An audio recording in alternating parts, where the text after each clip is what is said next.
don't want to have that conversation with your children, now would be a good time to send them to the children's church as well.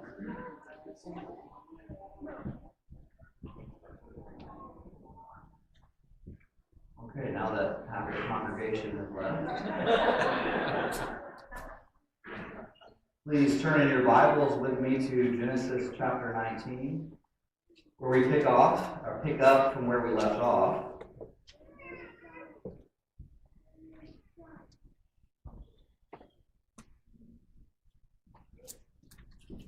And I need prayer, so we're going to start with prayer. Father, as we approach your text this morning, help us not to treat lightly so serious a subject. Father, help us to grasp the glories of this passage. Help us to see Christ in our text this morning. Father, I pray that your Spirit would override anything that I might say that would be wrong and fully clarify the stutterings that I offer. Father, may this be an offering to you. May it change our lives, and may we be more committed to you as we leave this place. Father, if there's anyone in this room who does not know you, Lord, may this day be the day of their salvation. We ask these things in your precious, holy, and perfect name. Ryan told me not to call this what I was going to name it, this title. I was going to call it Loving That Sodom Life. But instead I went with a milder version, God's Mercy on the Hypocrite. No one I know of likes to be called a hypocrite. But if we're being honest, I think we all have areas in our life that we could be accused of hypocrisy. Am I the only one? I don't think so. Thankfully, the Lord is merciful on hypocrites and rescues us from ourselves. If we put ourselves in the sandals of Lot, we could ask ourselves these questions. So put yourself in Lot's sandals. Do you love living in Sodom? Are the comforts of city living too hard to part with? Do you condemn the wickedness of Sodom around you, yet you cling to hypocrisy and even sacrifice your children on the idol of your own comfort? If the Lord said he was going to destroy your lifestyle, would you continue to cling to it? Would you turn back? Would it take a force to flee the coming destruction? This is what we see when we see Lot. Lot pitched his tent near the city, yet he was soon enveloped by city living. I'm not condemning the city living, but I am condemning what is going on with Lot. He became a respected member of their society. He was sitting at the gate. He had some role in judging cases of conscience and cases of morality. And he dealt in ethics. He did not condone the homosexuality in the city. His daughters had fiancés. They were going to marry in that location. His wife loved living there. Maybe they had a nice house with a good view. Yet when push came to shove, Lot's hypocrisy is revealed. He fails to protect his daughters from the lustful mob. He hesitates to leave. His wife turns back and looks behind her, loving the fleeting pleasures of the world rather than deliverance. His daughters choose to act disgustingly toward their father, carrying on the sins of Sodom into the next generation. This whole passage is a passage of destruction and deliverance, yet it shows God's mercy. Now, I want to give you a warning. Many different people have taken this passage in many different ways. What I see as the predominant theme of our passage this morning is destruction and deliverance that are going side by side. It's interesting to me that Lot is referred to as righteous by Peter in another passage. And compared to Sodom, I think he was very righteous. But compared to Abraham, he fell short. So I know that we can relate to Lot in his hypocrisy. So let's walk through this this pattern of destruction and deliverance, and we begin to see God's mercy on a hypocrite like you and a hypocrite like me. So, the first point is we have these messengers and warnings. And we see Lot's hospitality. So turn to chapter 19, verse 1. It says, the two angels. Now remember the two angels from last time. We had three messengers walking. Abraham saw them, brought them for lunch. And one of them was the Lord, and two were angels or messengers. So the two angels entered Sodom in the evening as Lot was sitting in Sodom's gateway. When Lot saw them, he got up to meet them. He bowed with his face to the ground and said, my Lord, turn aside to your servant's house. Wash your feet and spend the night. You can get up early and go on your way. I don't know what's up with this. Barney, can you hear me in your hearing aid? Okay, so I'm still coming through. It's not as loud. My lords, turn aside to your servant's house, wash your feet, and spend the night. Then you can get up early and go on your way. No, they said, we would rather spend the night in the square. But he urged them so strongly that they followed him and went into his house. He prepared a feast and baked unleavened bread for them, and they ate. This is a lot like what Abraham did, isn't it? Abraham saw them a far way off. He was having a siesta in front of his tent, and then he ran to them and said, bowed down to them and said, come and eat with me. Lot's doing the same thing. So we see Lot offering the same type of hospitality as Abraham. In fact, the nature of this text shows a similarity is unmistakable. We can't miss this. In fact, he begins to offer them his protection and his hospitality. It demonstrates that Lot's pretty prominent in the city. To sit at the gateway of a city means that you are responsible for judging certain cases of court cases. Right? If two people get into a fight in the field over sheep, they would come and bring it to the city elders who are sitting at the front of the gate, and they would come to you and say, what do we do? So in some way, Lot is a prominent member of that society, whether he's been fully enveloped or whether he's just a well-respected outsider. We know that he was taken away in a captivity, that Abraham had to rescue him before. So we see that there's this level of affinity that they have to him. He's an elder responsible for dealing with city matters. So he has become integrated into city life. And 2 Peter chapter 2, verse 7 says that Lot is righteous. It says righteous Lot. Peter then says the wickedness and depraved behavior tormented Lot. So if you think about this, Lot is sitting at the city gate, hearing these cases coming to him, getting tormented by them. Think about that for a minute. So Lot's supposed to be somewhat righteous, more righteous than those around him. Every day, he's hearing the depravity of the city. He's hearing the court cases. He's sitting there listening to families that are broken apart. He's sitting there listening to divorces and adultery. He's sitting there listening to drunkenness and stealing and robbing and, of course, the homosexual behavior of the city. He's hearing all this day after day after day. But he's not leaving. He's staying. Compared to Abraham, Lot's lacking. Because while Lot was distressed by the evil of the city, he made himself pretty comfortable. He had a nice life going for him. So even though morally he's having this angst, he's still hanging out. Even though he disagrees with the behavior of the city, he's still living in the city. We have these messengers in 4 through 11. Let's go ahead and turn to verse 4.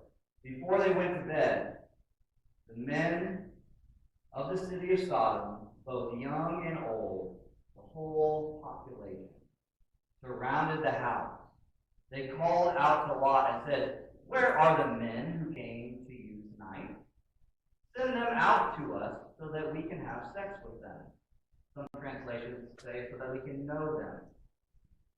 Lot went out to them at the entrance and shut the door behind them. He said, Don't do this evil, my brother. Interesting that he calls them brother. Look, I've got two daughters who haven't been intimate or haven't known a man. I'll bring them out to you, and you do whatever you want to them. However, don't do anything to these men, because they have come under the protection of my roof. Get out of the way, they said, adding, this one came here as an alien, but he's acting like a judge. Now we'll do more harm to you than to them. They put pressure on Lot and came up to break down the door. But the angels reached out, brought Lot into the house with them, and shut the door. They struck the men who were at the entrance of the house, both young and old, with blindness, so that they were unable to find them. What an intense situation that would be. You're in the middle of the city and a mob comes to your house and begins to beat on your door. It says the men of the city, young and old, really the whole population, basically from every part of the city. So what Moses is doing as he's writing this passage, he's trying to give you a picture that the entire city was corrupt. That doesn't necessarily mean that every single person in Sodom came to the door of Abraham. I don't know how you can stack up that many millions of people on the door, but there's a lot of people from all parts of the city that came. So not one part of the city, you don't have like a red light district where Abraham or Lot was living, and then there's other districts. No, it's the whole town, the whole city is corrupt. We have the snapshot of wickedness in Sodom.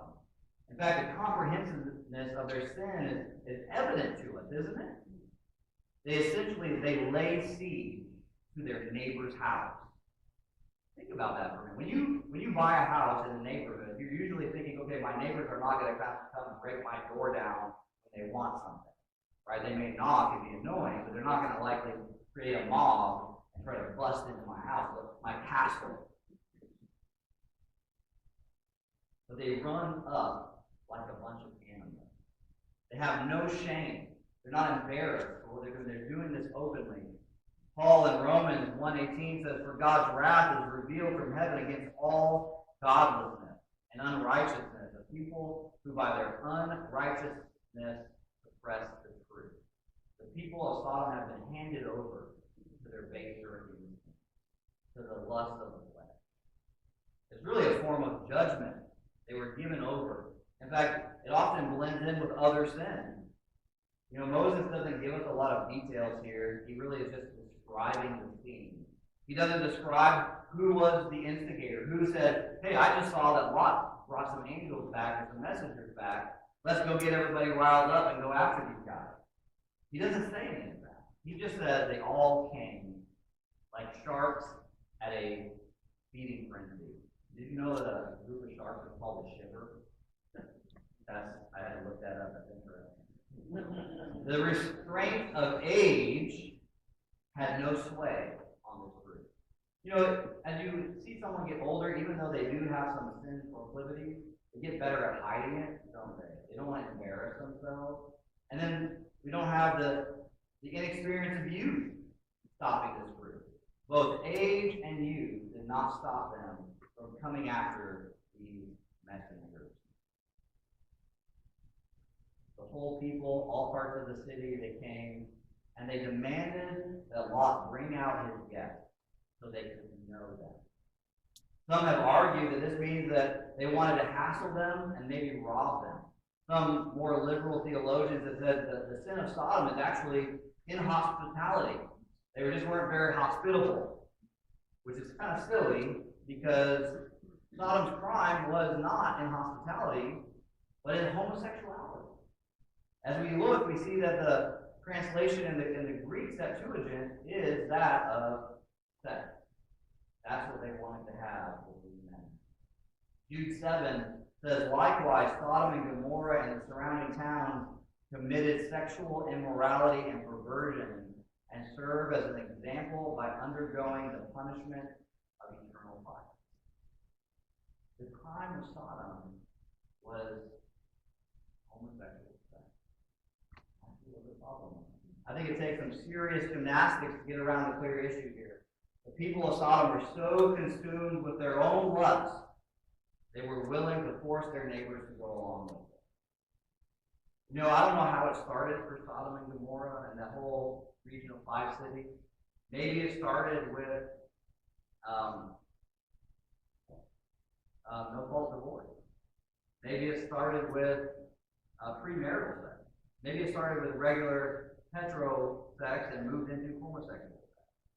Who knows how it started, but we know where it's gotten to. It's gotten to the extreme. The extreme is gang rape. Lot must have been surprised by this, and I think it's possible that he thought the visitors would be safe. Maybe as Lot was hearing these cases, he thought, okay, if at least I bring them into my house, they will be protected because they're under my umbrella. Maybe they hadn't gone this far before. Maybe the city had not done something like this. Maybe this is a new low for them. And Lot is surprised as everybody else.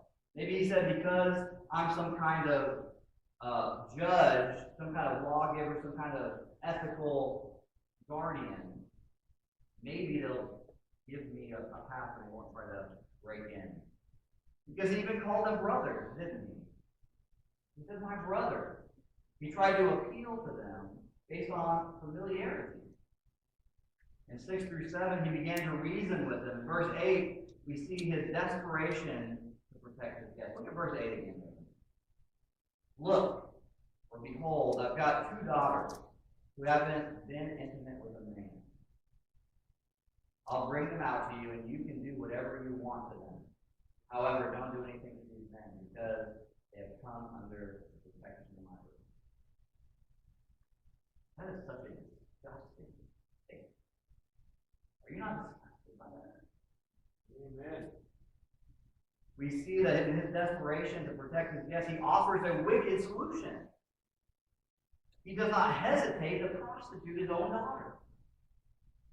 Because that's what would happen. This is a major defect in Lot's character. He has this habit of offering sinful solutions to his problem.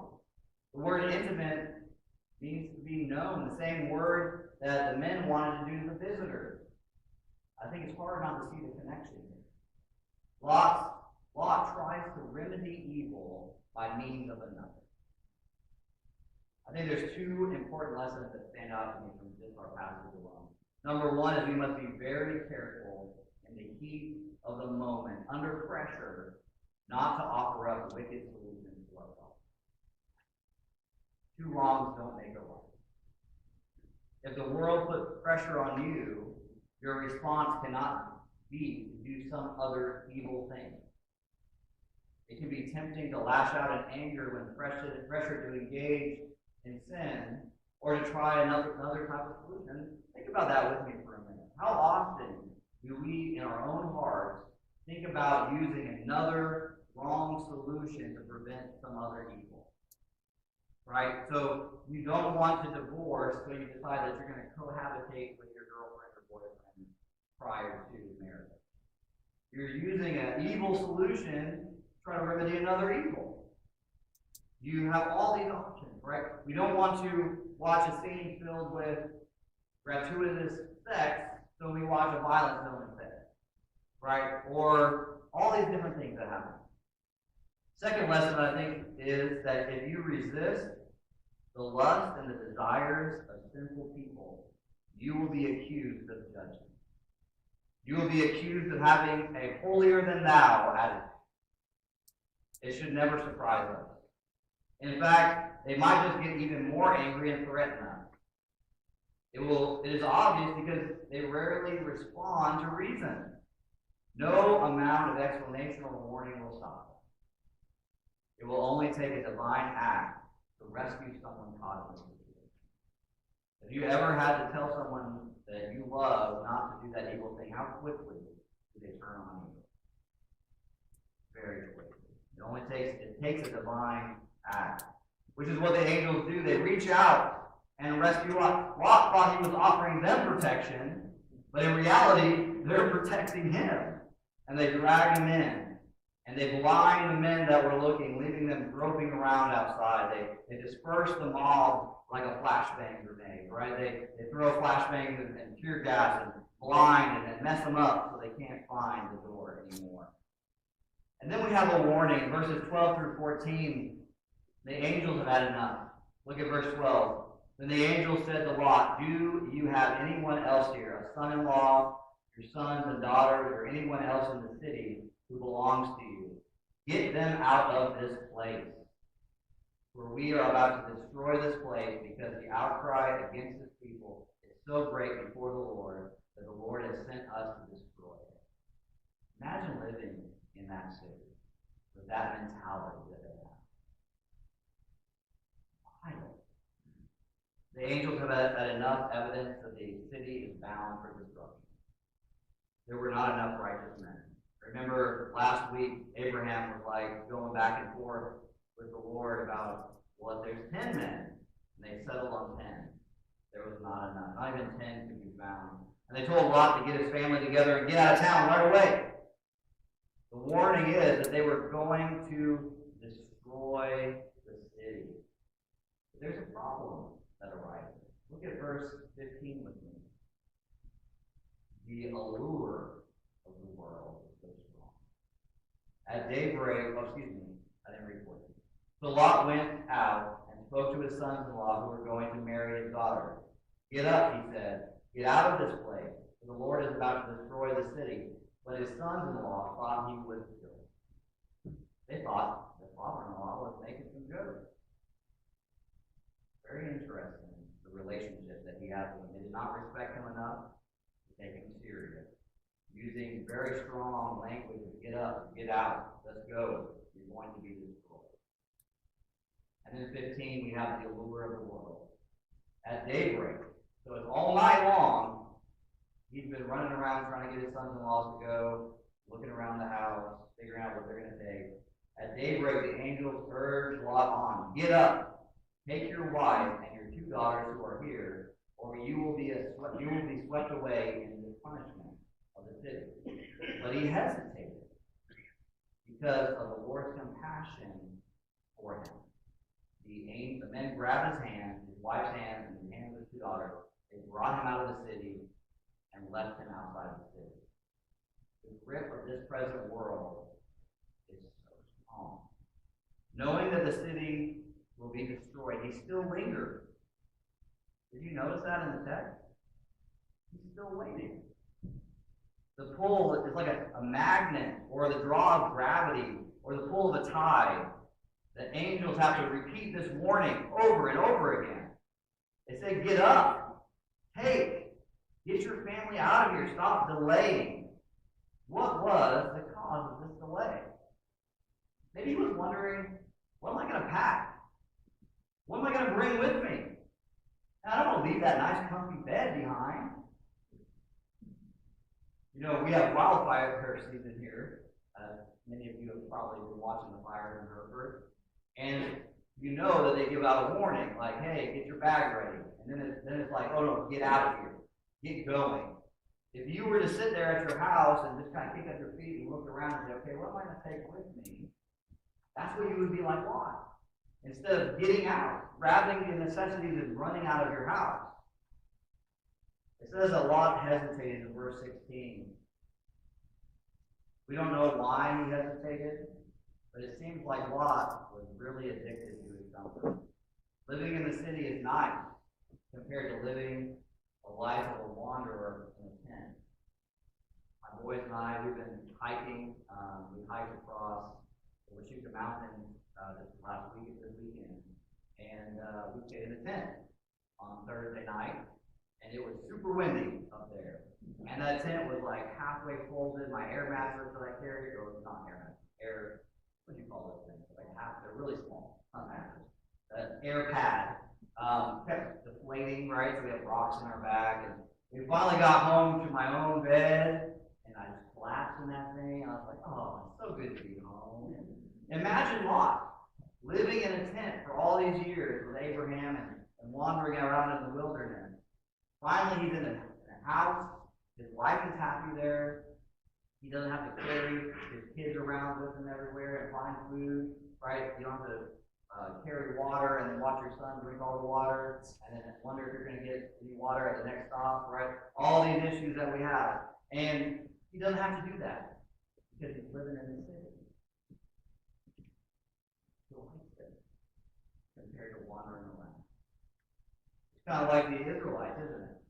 As they wandered through the wilderness after leaving Egypt, they began to grumble. Oh, I wish we could go back to Egypt where the flesh pots were, where all the luxury. We were slaves.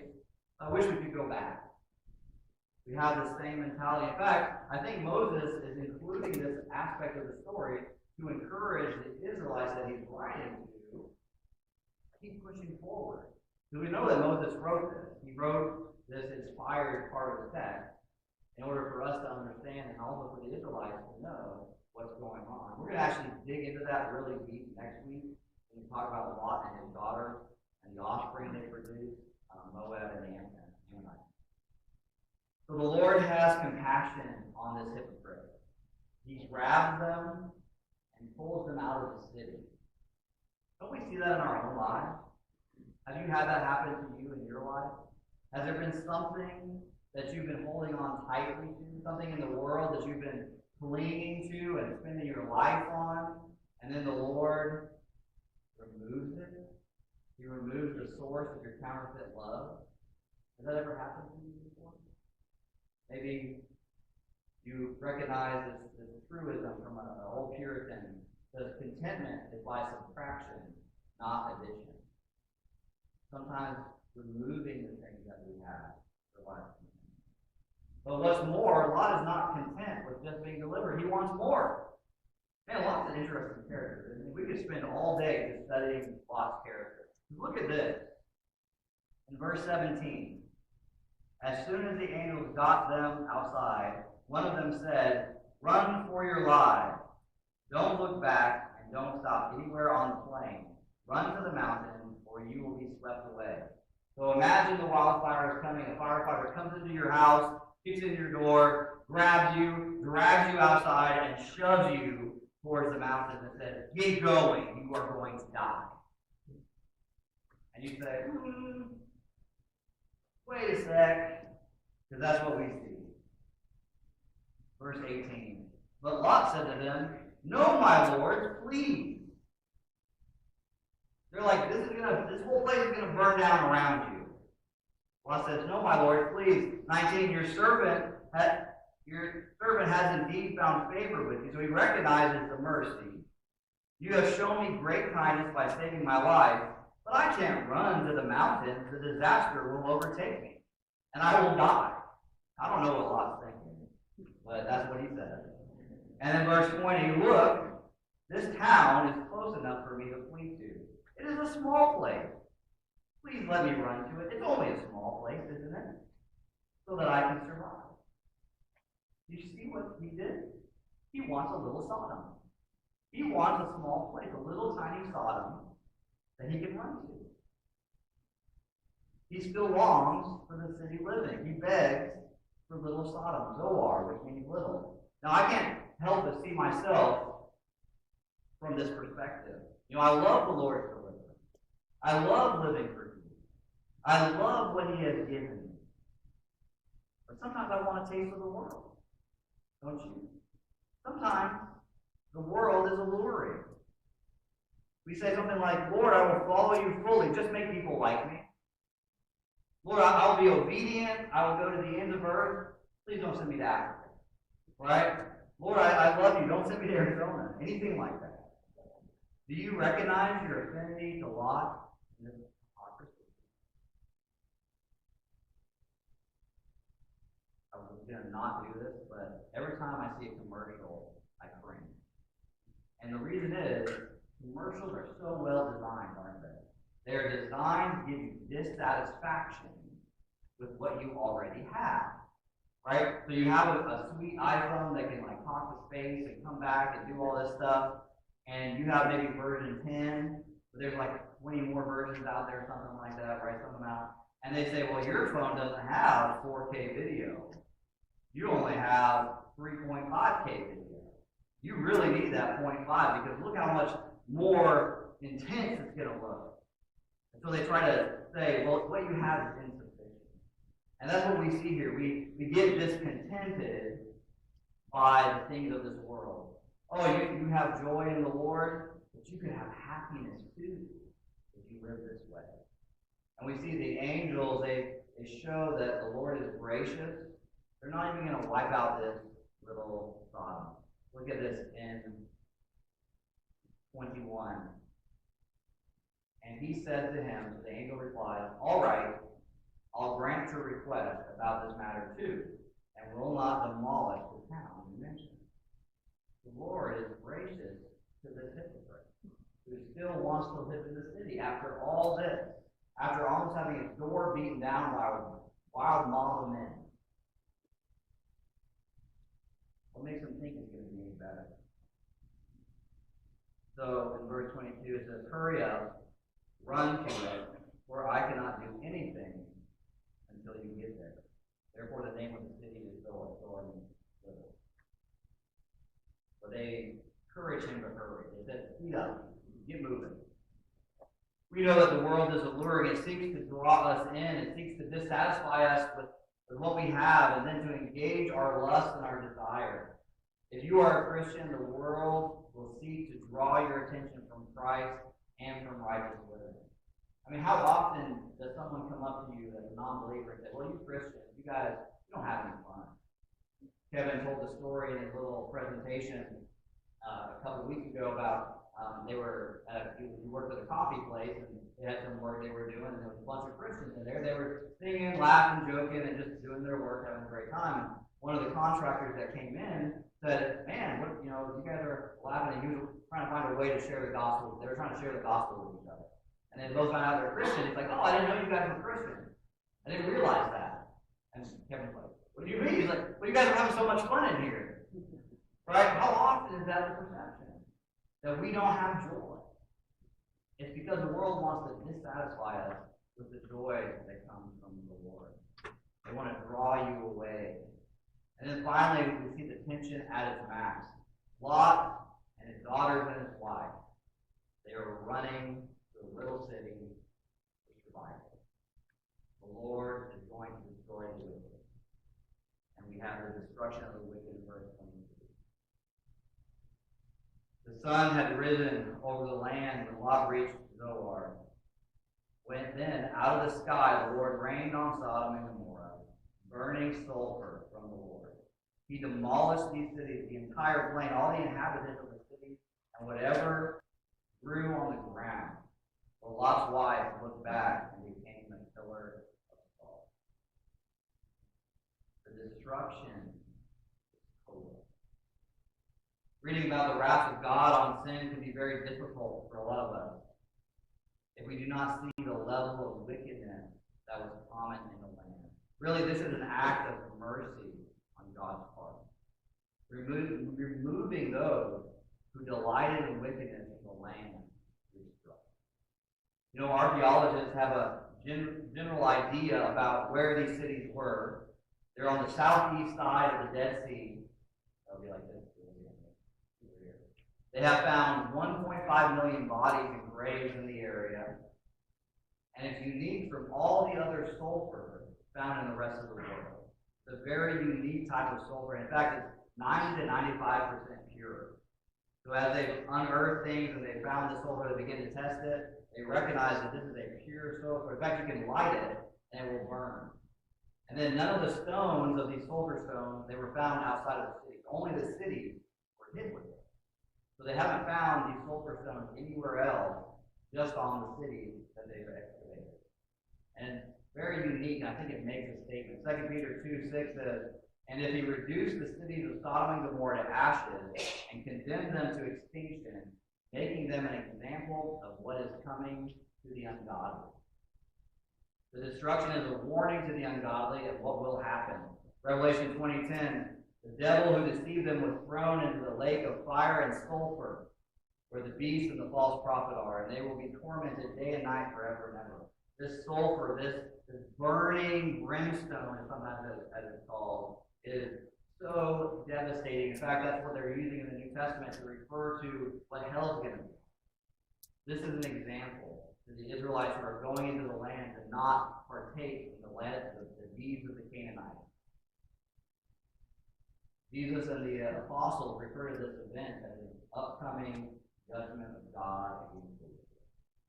This is what is about to happen. But in this destruction, Lot's wife looks back. Man, she must really like that house.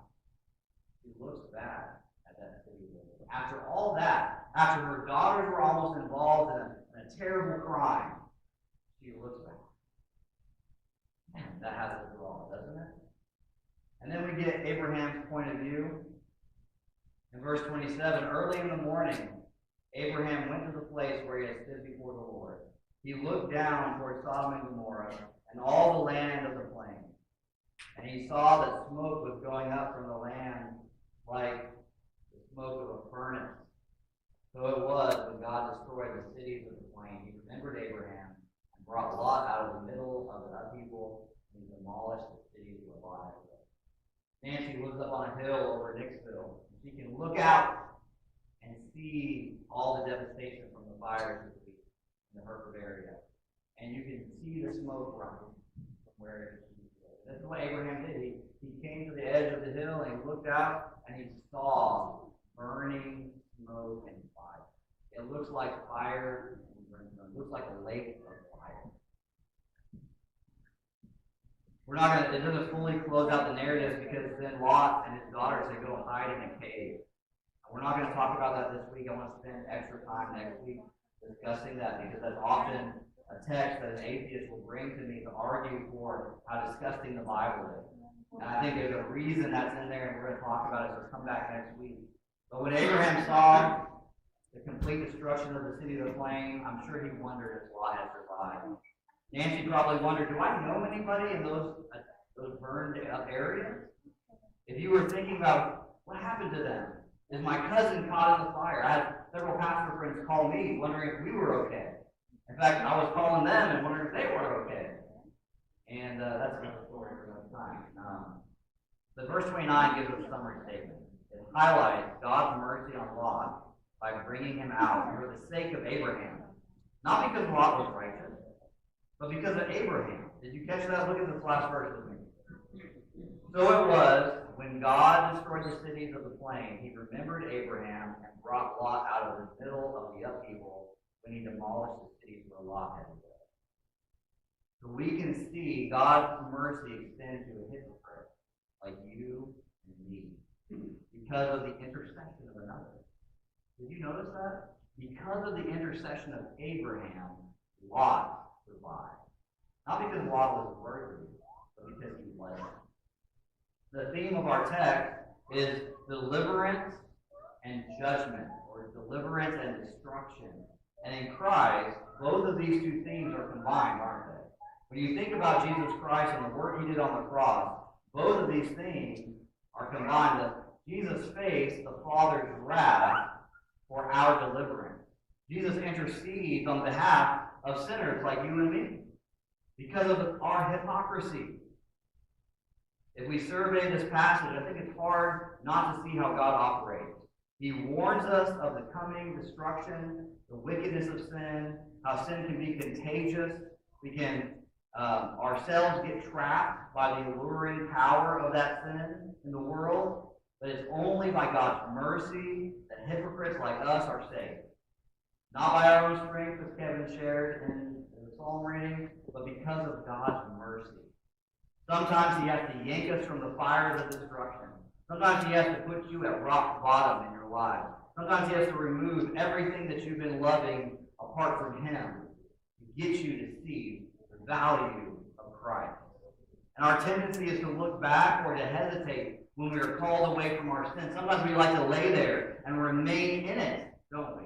We are like the prodigal son who goes and feeds the pigs and then looks at the slop and says, man, I really would like to eat some of those pea pods right now. Right? We get filled up.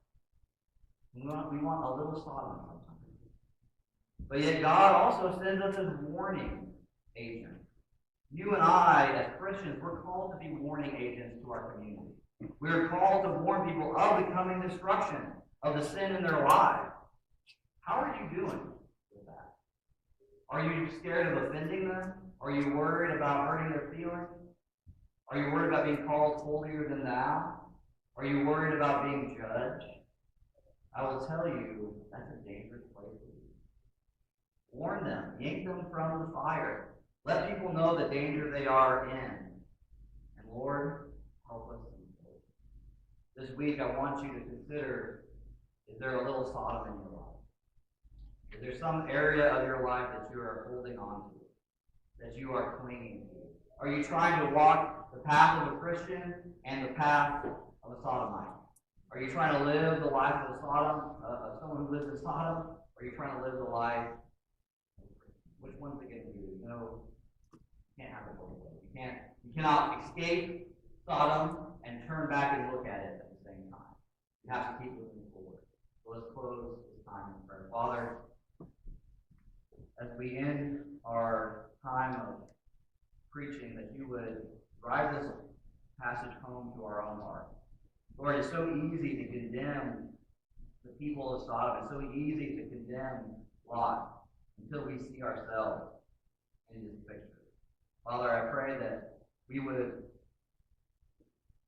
rejoice in your mercy, that we would recognize that you are an awesome God who hates sin, who recognizes how contagious sin is and how blinding sin is, and how we can be comforted by the things of this world and cling to them with more than we should.